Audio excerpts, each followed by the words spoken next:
Hey guys, this is the Lovin Dubai show. It's Friday morning. We spoke about the Dubai store who shared a footage of women stealing. We spoke about the jet ski scam in Al Mamzar, and Manal Rostom is calling out brands asking for free coverage. We'd really love it if you can subscribe to the Lovin Dubai show podcast wherever you get your podcast from. Enjoy the show. Good morning, Dubai. Welcome back to the Lovin Dubai show, where we go through the top trending stories that everyone across the country is talking about. Our top story for you today: a warning has been issued to Google Chrome users in the UAE. Dubai store shares footage of a woman stealing. Dubai MC Karan Bhatia reveals jet ski scam in Al Mamzar. And Manal Rostom calls out brands for asking free coverage. How dare they? And later on in the show, we'll be joined by the amazing Dubai Lifesaving team, who have ranked in the world's top 10. Today's rapid weather report: expect highs of 42 degrees with humidity at 32%. Not too bad, not too bad. Good morning, everyone tuning in. It is Friday morning. We're so excited to kick off the show with you. And today we are joined by Rahala. Welcome to the show. How are you doing? Thank you. I'm great. How are you? I'm okay. I'm excited to welcome you. So, a little bit of background. Rahil has been interning with us for 2 months, but it's also your last day. My last day. Yeah. So it's bittersweet. It's so emotional. So fake. No, I actually loved being here. It was so much fun. Crazy. I have to say, we messaged yesterday. Oh my god. So I didn't know that I was gonna do a show until 5 minutes before I left the office. Casey was like, "Can you talk?" I was like, "No, I actually need to go. Like, my ride's here. I can't talk." And then she tells me that I'm doing the show. So I'm like, okay. I did ask. Yeah, I mean, but you did give me 2 options. Yeah, I'll give it to you. But I was like, yeah, I don't know, morning show, never done that before. But I was like, let's try it. It's my last day. And so I was like, let's go home, let's prep for everything, let's get it done and stuff like that. But I reached home 3 hours later. 3 hours later, you were stuck in traffic last night. Yeah. And not only that, Rahila has been one of the first people in the office every single morning for the entire internship. I think your day starts at 8. You've been in at like 7:30. 7:30. And Today, the one day I wanted to be here by 7:30, I reached at 7:50. I was like, is she not coming? Not even 7. I think I came later than that. Because you slept in. No, the traffic was crazy. Yeah, I mean, like today's traffic, if you're stuck in it now, we feel your pain. Give us an emoji to describe your traffic this morning. We're getting death symbols, we're getting scared symbols, and I think everyone else in the office is like 30, 40 minutes late. Yeah. I think it's a production city thing, or is it around the city thing? No, I think it's around the city thing. Do you know where you were? So I usually take the Motor City, Production City route. So I think that's where the most traffic was. Yeah, that's what we're getting. I'm not sure. You know what's weird is that usually people work from home on Fridays. I know. And it's less traffic, but not today. Murphy's Law. And even in Sharjah, where I live in Sharjah, that's why it takes me so long. In Sharjah, schools are closed as well, so you would expect less traffic. It's gonna be an easier day. Yeah, and I was really happy. I was like, okay, tomorrow I'm gonna reach early. It's Friday. Like, there's no way I'm getting late. And then you made it. I made it. Yes. And we'll start the show. So that is a warning for traffic road users. Take alternative routes if possible. Next up, our top story is a warning to Google Chrome users in the UAE. So, putting it out to everyone, do you use Google Chrome? And if so, please pay attention. The UAE Cyber Security Council recommends applying the security updates recently released by Chrome and circulating this information to your colleagues, your besties, and your partners.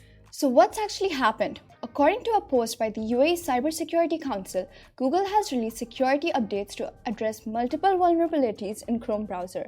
These vulnerabilities could potentially allow attackers to execute malicious code on an affected system, so every user must protect themselves immediately. So that's us. You can find more information from Google via the tweet from UAE Cybersecurity Council on X. I have it open here.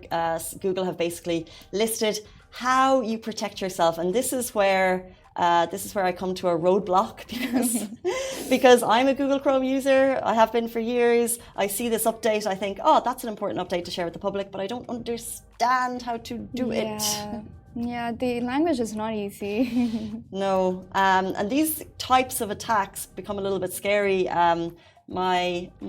Someone I know Someone she knows. Someone I know works for a large company, not in the UAE, And there's been a cybercrime attack to the tune that 30,000 employees. 30,000? That's a big number, bro. That's huge. Yeah, and all of their information is potentially open to attack. So these are really scary things. That's scary. Yeah, so I think that even though we don't understand this, we should probably take cautions, yeah. Do you use Google Chrome? Yeah, that's where everyone? I think everyone. I think Chrome is easier than Safari, to be honest. I have Safari. It's sitting staring at me every single day, but it's not. Yeah, I don't use it that often. It's a defunct button.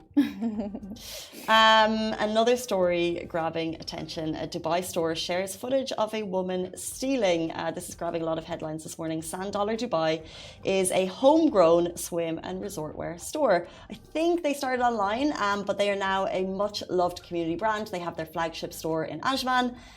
Anyway, last night they shared on their Instagram page that there was a woman stealing in their store. The owner shared the post saying, I question whether to post this, but unfortunately, it's something I have to deal with every now and again. As a small business owner, people stealing like this really does hurt. Not just for my business, but it feels personal too.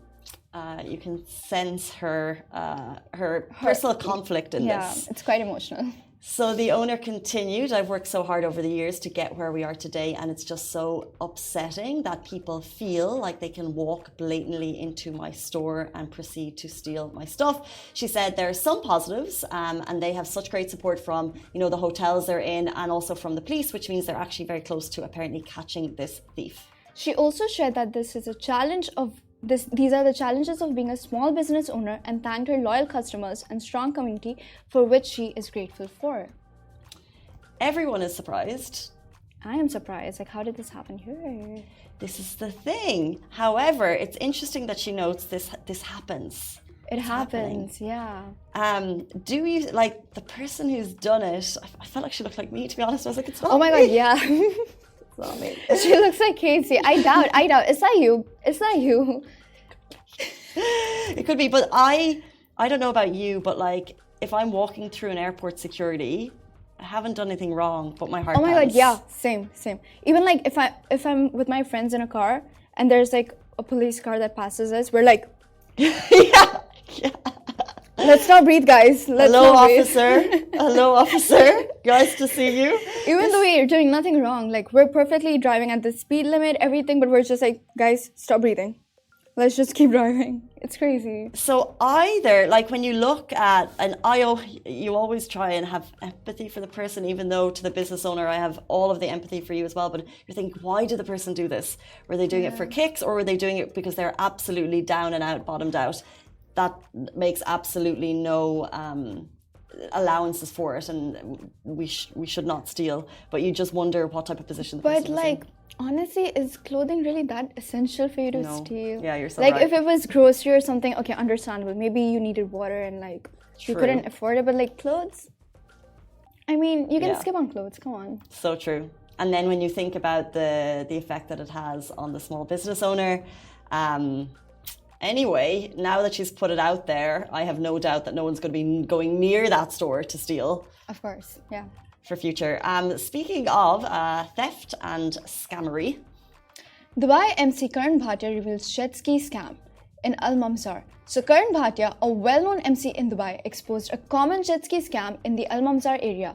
He warned that some jet ski rental companies trick riders by making them sign contracts, holding them responsible for any damages and falsely charging them for pre-existing scratches. These companies then demand huge repair fees up to the tune of 10,000 and threaten to call the police if you don't pay. Karan's advice is simple. Take detailed videos and pictures of the jet ski before your ride, documenting every scratch to avoid falling into the scam. Can I say, however, I have rented a jet ski in that area and I was not a victim of the scam. Well, you're lucky. You're lucky. Yeah. You're lucky. But I was reading through some of the comments and somebody said that they put temporary paint on the scratches, so when you go into the water it washes it off, and then when you return back there's a scratch. Though, I think if I go to a car rental place in Europe, I take it up inch for inch detailed photo of the entire car, just in case. Just in case, yeah. And I think that paint note is scary, but I think that if we're renting equipment, not because I don't trust the other person, but I think it's good to always follow that if you were renting. But yeah, definitely. And but also these companies, these rental companies, I feel like they're taking advantages of the fact that nobody reads terms and conditions. I personally don't read terms and conditions. Do you? Do you? I think there's a very small... Barely make my own bed, Rahla. I think there's a very small minority that reads it.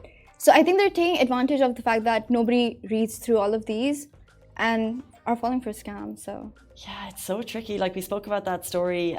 There's about maybe 2 weeks ago about the couple who the husband passed away in Disneyland, and then the wife could not sue Disney because they were at fault because he ate something that he mentioned that he was allergic to in the restaurant, so they were at fault. But because he had signed a Disney contract and subscribed to Disney 4 years before, and in that contract it said you can never sue Disney, she was not allowed to sue them. They then took it back, but you're so right in terms of like iPhone updates. No one. Maybe it should be on the companies to make it a more readable format for us. Yeah, I mean, if you write these big paragraphs, I don't think anyone's going to be interested. Like, if you keep it to the point, maybe. If you're getting employed for a job, would you read the contract? Yeah, 100%. That's just fun. That's fun for me. That's fun. Like, reading updates and terms and conditions for those, that's not fun. With work stuff, I think it makes sense. I would always go through it. Of course. What about you're renting a home? I'm just 21. I don't know. I didn't think that far.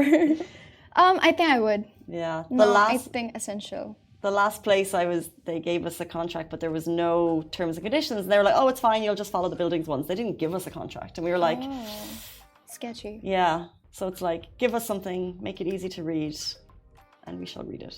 Did you? Did they? Home rental, yeah. Okay. Because you don't want the rights to be with the... And there's such... for the landlord versus for the tenant, so you just want to make sure it's balanced. The way they word it could be completely different. Yeah. Understand, that makes sense. But apps I download, definitely not. Okay, let's jump into our next story. This also was grabbing headlines yesterday. So Manal Rostom calls out brands asking for free coverage. Egyptian mountaineer and Dubai-based content creator Manal Rostom has spoken out against brands asking influencers for free coverage.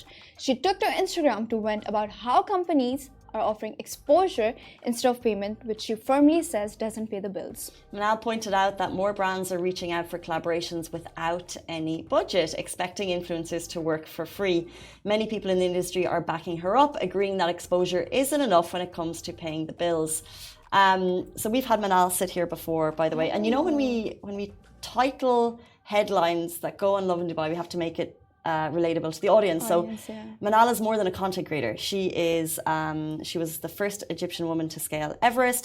She's scaled many of the world's highest peaks. She also founded Surviving Hijab, which is a Facebook group, has, correct me if I'm wrong, like 500,000 followers, and it's all about supporting women to wear the hijab. So she has a strong community. So you know the way like you're paying an influencer, are they real, those followers? Yeah. Hers are real.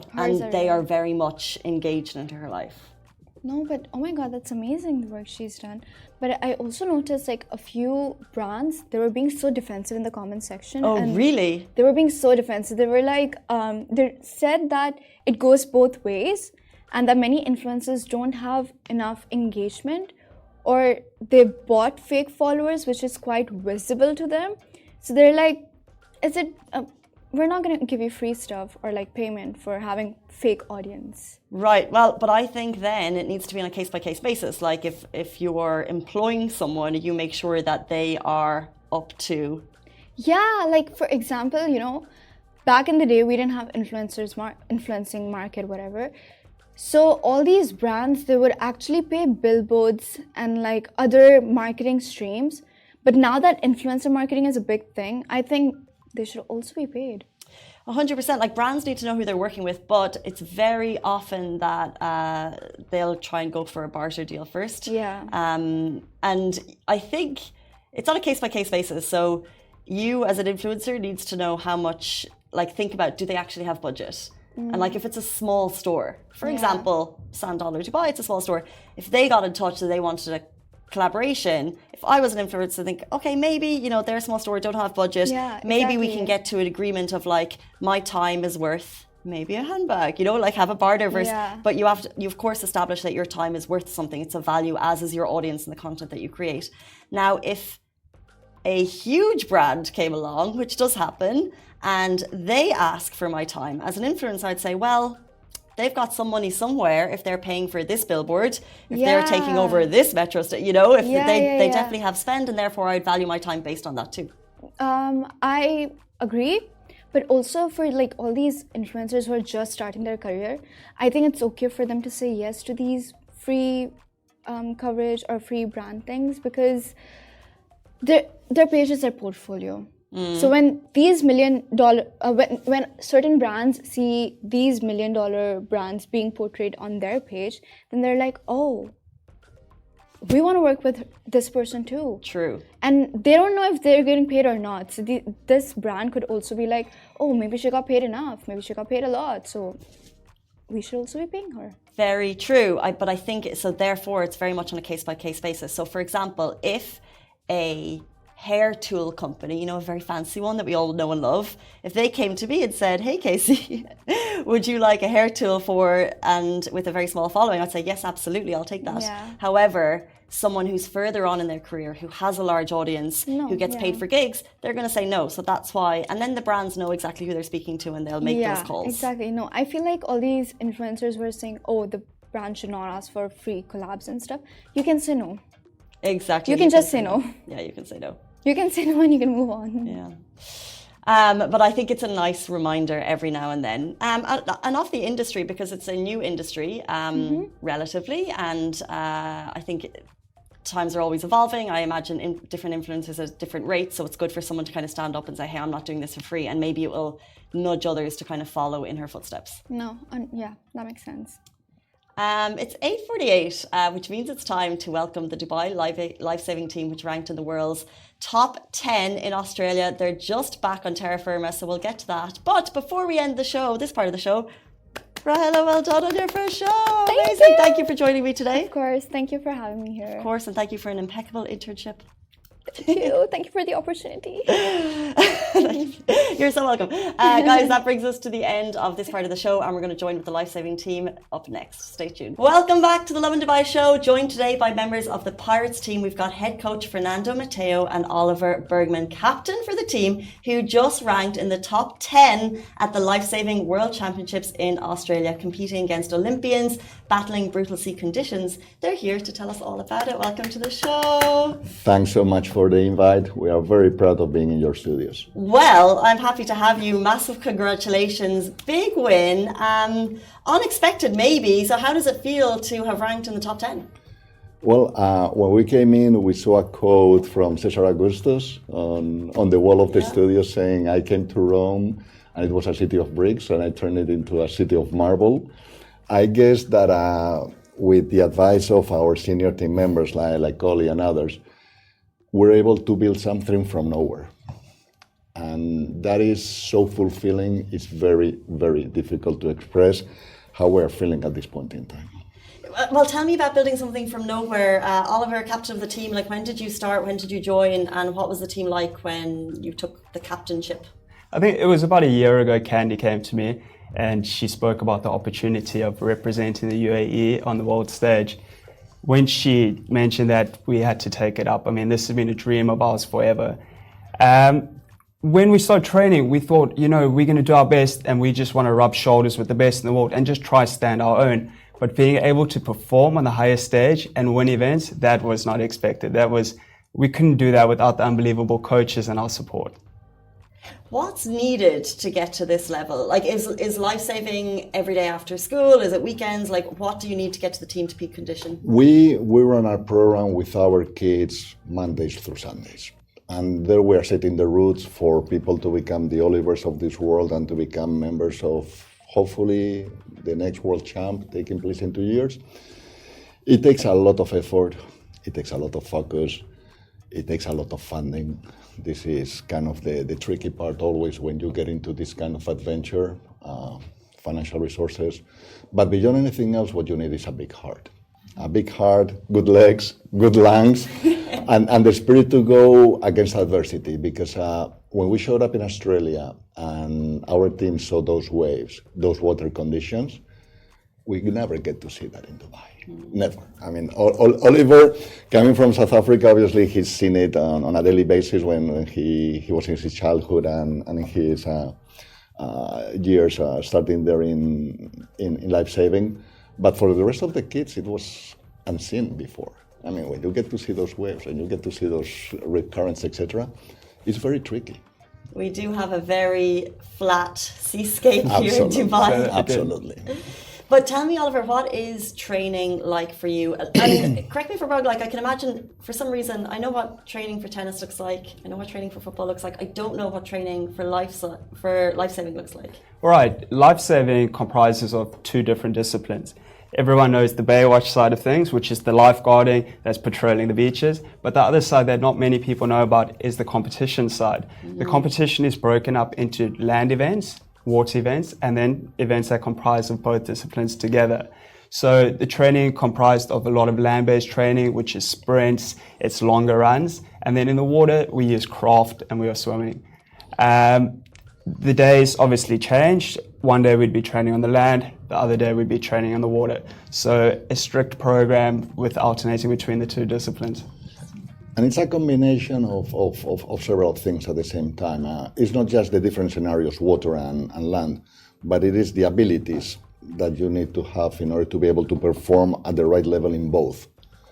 There are countries, for example, we face fierce competition from Egypt on the land side, but on the water they had nothing.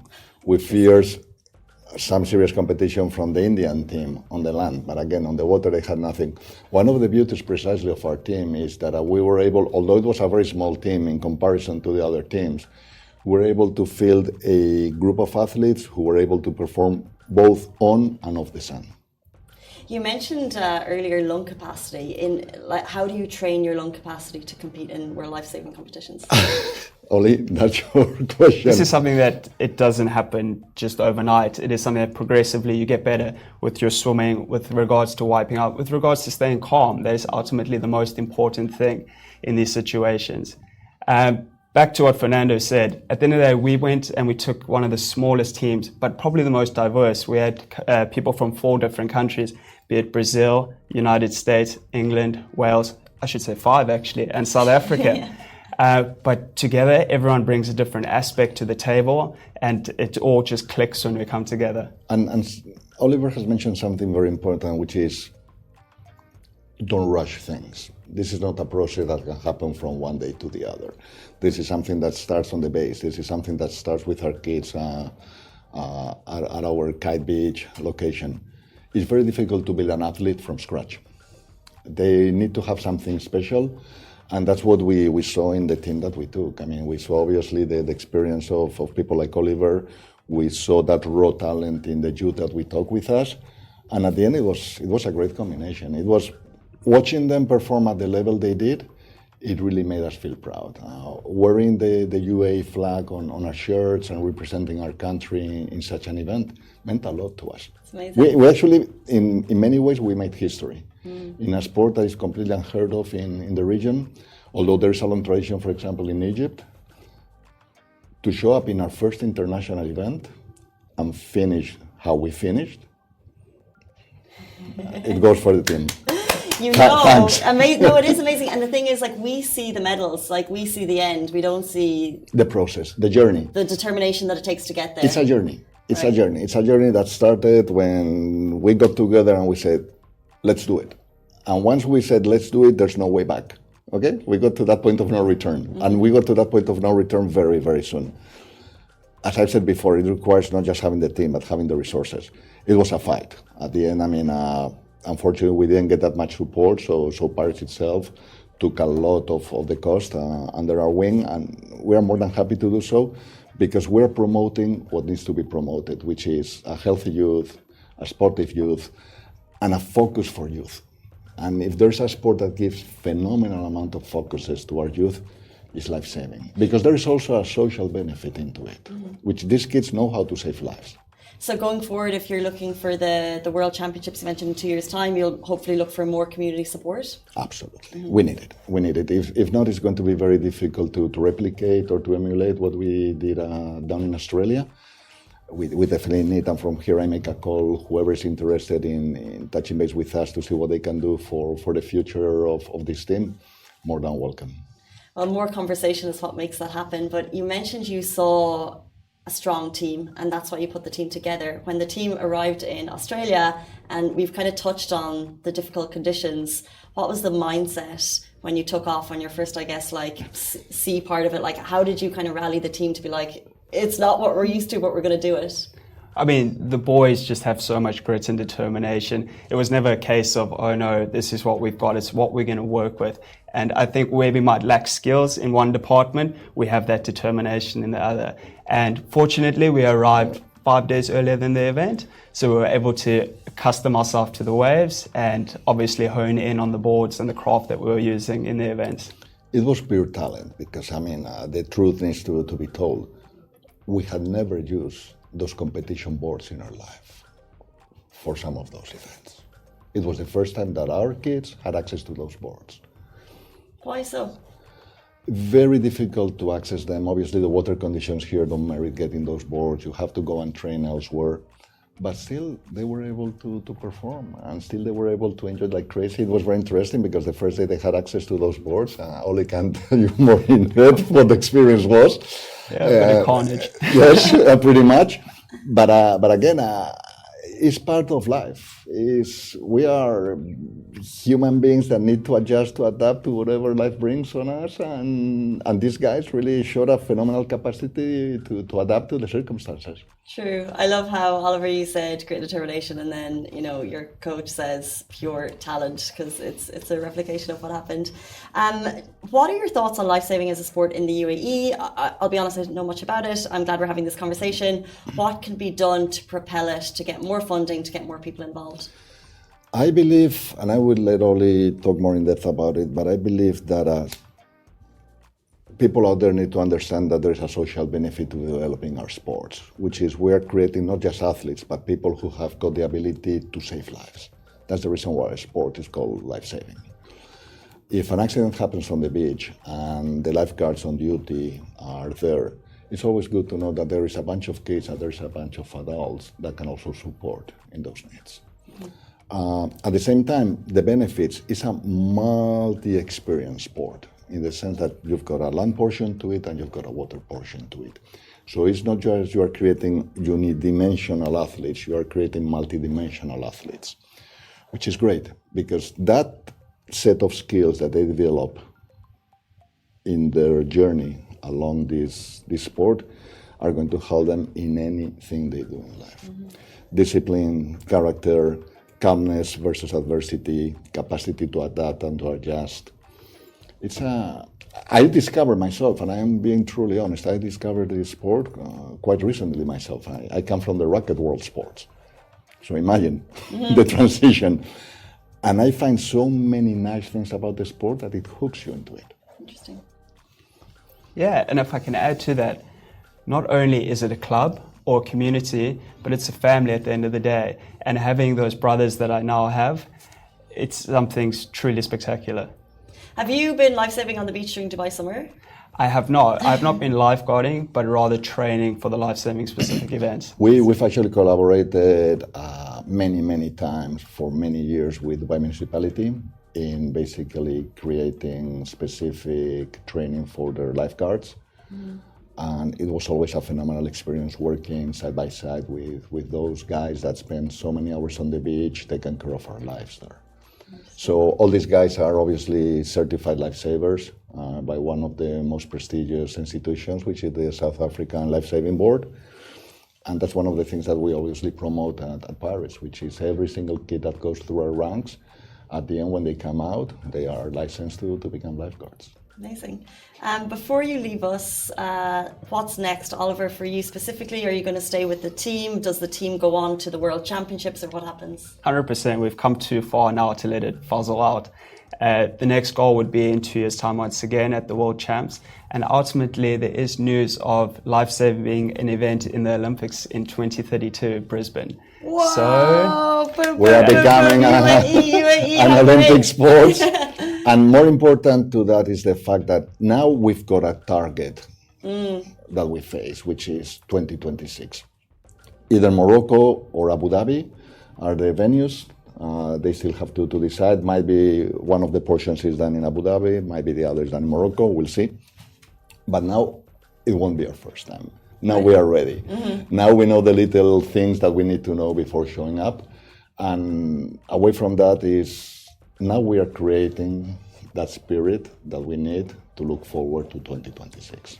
So much. Thank you so much, Fernando and Oliver, for building the community spirit down at Pirates. And if anyone watching today is interested and they want to find you, how can they get in touch for more questions? Instagram, definitely. And if they want to see us live, come to Kite Beach. I mean, you will get to see how we are actually preparing the new generations to participate in this lovely sport. And thanks to a very special woman, Candy Fanucci, who created Pirates 15 years ago. Actually, this is a very special year for us because it's our 15th anniversary. Amazing. Congratulations. And thank you to Candy, because I was in touch with her to set up this interview. So great.